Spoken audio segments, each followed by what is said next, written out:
Well, hello again. It's July, and hasn't been an update for a long time, longer than I would have liked, mainly because I've been wrestling with a problem.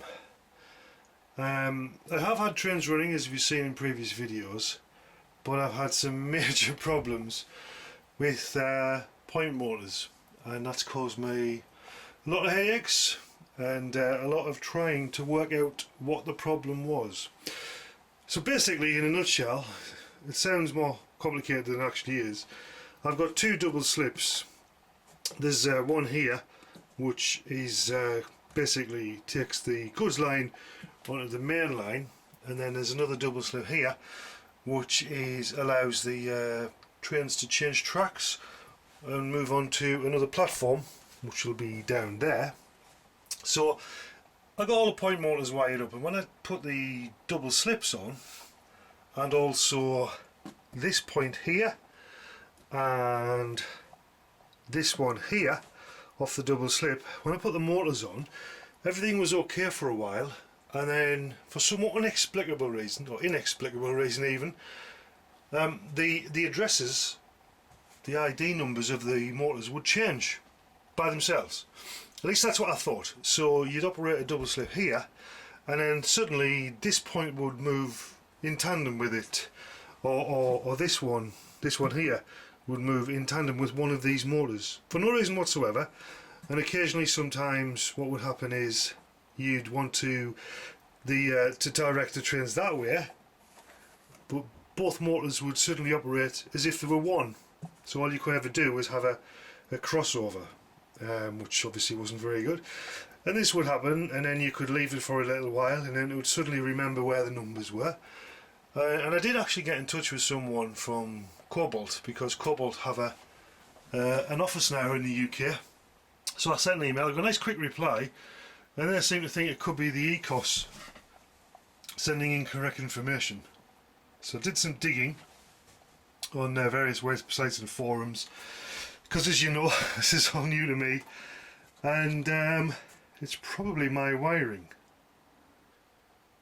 So this is underneath the layout, and as you see, there's a Cobalt digital IP motor, which are really good, because you basically got three wires. You have the supply from your DCC control, and then a frog wire which changes the frog polarity if you're using electrofrog, which I am all the way through, and that's the green wire, by the way. The green wire goes through the heat shrink and then attached to the frog.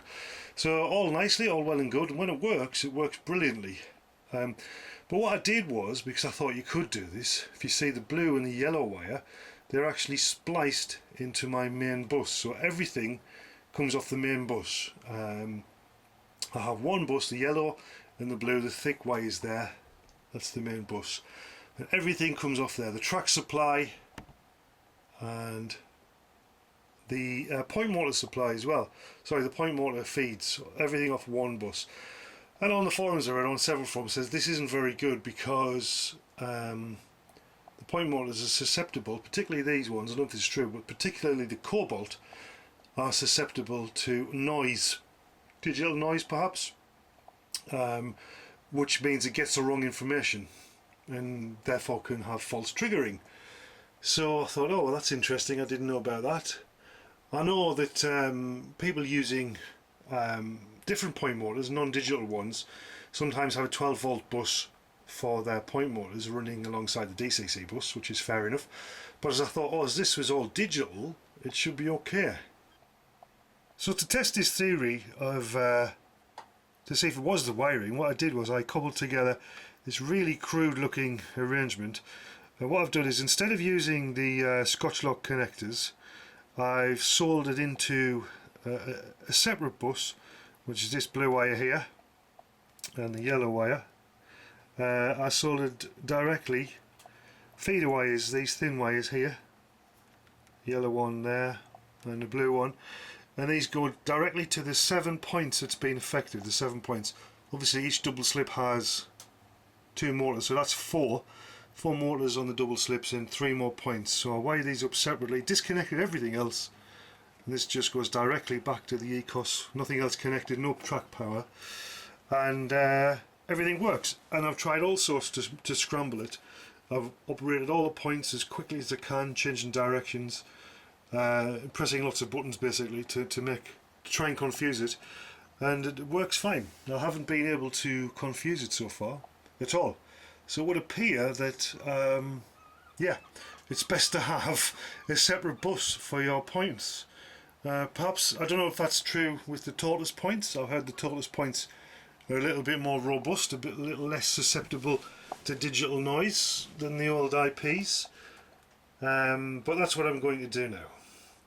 These purple wires, by the way, I've explained before. If you look at the purple cables hanging down there, they are my block wires, which come back to the block detection unit, which I'll go into later. I was hoping to be much further ahead than I am at the moment, but I've another backward step, but still, it's a learning process. So what I'll do now is I'll show you what I'm going to do to rewire the points on their own bus. I've also decided not to use Scotch locks. So now I'm going to spend some time installing a bus specifically for the point motors. So underneath the layer I'm going to put these another blue and yellow run. I've got lots of this cable because I bought it cheap. So I've laid it out on the top for now, just so I can see how long it needs to be. And as I said, I'm not going to use Scotch lock connectors. I do think they work fine, but when I was looking at a few, some of them hadn't cut through the insulation sufficiently in my liking. So I've decided not to use the Scotch locks. I work in audio during my day job, and every connection in an audio chain is a potential source of failure, whether that's a connector, plug and socket connector, whatever, or something like the Scotch locks. So I want to minimize the actual physical connections. So to this end, what I'm going to do is I'm going to bare the cable like this and wrap the wire around, wrap the wire to the point motors around the cable, and then solder it basically and cover it with some heat shrink. Now, as I said before, soldering should not be regarded as a way to make an electrical joint. It's to give an electrical connection mechanical strength. So what I'm going to do is I'm not going to cut the bus wires. Don't intend to cut them at all. What I'll do is I'll use the this particular type of wire stripper. This is the one that just pulls the wire apart. So what we do is we pass the wire through the jaws and then squeeze, and because basically it just pulls the wire apart, pulls the insulation apart, I beg your pardon, without breaking the cable, you've got a tiny little bit of cable there which we can wrap the wire around. So we'll wrap around the wire like this, making good electrical contact with the bus, the point supply cable with the bus. There's some solder to keep it in place, give it good mechanical strength, and then like this one we'll stick some heat shrink over and then shrink it on, and that should give it a nice tight joint, and it should maintain good continuity. And remember, because of the way I'm doing it, because I'm using this particular type of wire strippers to do this, we shouldn't there will be no breaks in the bus, no breaks in the bus. So that's the plan. So we'll do all that. I've got I think there's 21 points or 21 motors for this station section. So I'll get cracking doing that, and then I'll get back to you as soon as I can. So what I did, using the method I said before with my wire strippers, prized open a bit of cable, didn't cut the cable, prized it open, got my dropper wires, which is this thin wire here, which comes from the what goes to the point motors, wrap it tightly around the bus cable and then solder it. It's nice and tightly wrapped. You probably can't see because it's a bit small. Nice and tightly wrapped, so it makes good electrical contact. As I keep saying all the time, the solder just keeps it in place. It's a mechanical insurance, if you like. So then what we do is we get some heat shrink, which I put on the cable before, over the joint, roughly in the middle. Now I know you can use soldering iron. Back in the day when I was poor, I used to use a soldering iron to melt heat shrink. does the job, but it takes a long time. When you've got a lot of joints to do, it's better to have a heat gun. So that's what I've got here. And it only takes a few seconds. So using the heat gun, don't stay in one place too long, I should say, because it takes a little melted cable, and you have to turn it over just to make sure it's nice and even. Just rotate that round. There we go. So that should be done, and nicely sealed joint. So that's one. In some places I've used I've got two drop wires coming off because it goes to 2 points, 2-point motors close to each other, so I've put two drop wires on each one. So not a very good joint, that one, to be honest. I don't know if you can see that one. Bit lumpy, but it makes good contact. I also didn't cut the yellow drop wires. I just cut a space in the middle and wrapped it around tightly, then solder it. Once again, we'll put some heat shrink on. Slide it over so it's roughly in the middle like that, and I've got a tail coming out of each side, and we'll shrink that one.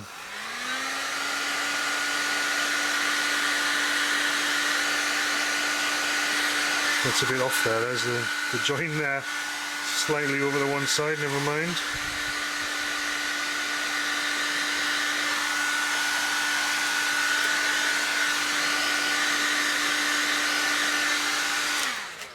Yeah, there's another one done, and so on and so forth. So I'll just do the rest.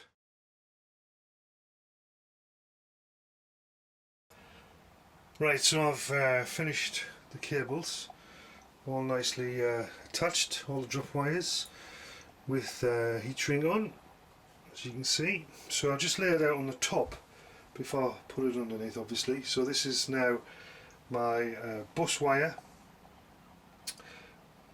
for the cobalt point motors.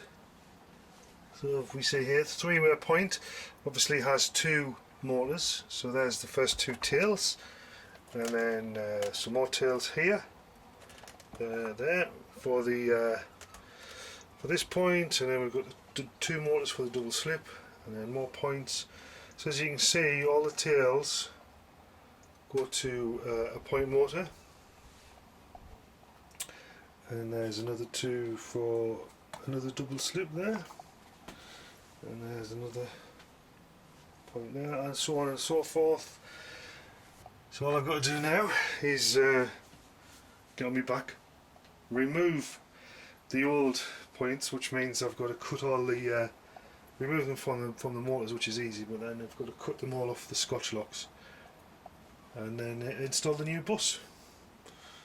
And I really hope this works. We shall see. Right, so I've got the modified bus wires in for the cobalt point motors. I've also been getting train controller silver, which is what you can see in the background here. This is the track diagram which I've drawn in train controller, and this is what it looks like on my ECOS display. I showed in a previous video how to get the ECOS display on your computer monitor, which isn't too difficult. As you can see, I'm using block signalling. I'm using the ECOS railcom detectors, which I'll talk about in another video, I think. So I've got these roughly divided into blocks, as you can see. So block 1 there is this one here on the ECOS, and then 2, 3 and 4, 2, 3 and 4 there. So now I can show you how it works if we have a look at the double slip, one of the problem double slips, which was this one on the ECOS map, which is this one here. As you can see, it says straight across. The ECOS double slip's a funny diagram, but that is straight across. So when you click the ECOS, you get a choice of which direction. So if we want to go from cross that way to cross the other way, we click this one, and if you watch this point up here, you'll see that change as well on the train controller. So we're going to that one there, and as you see, it changed, and I'll change that back to make sure it worked.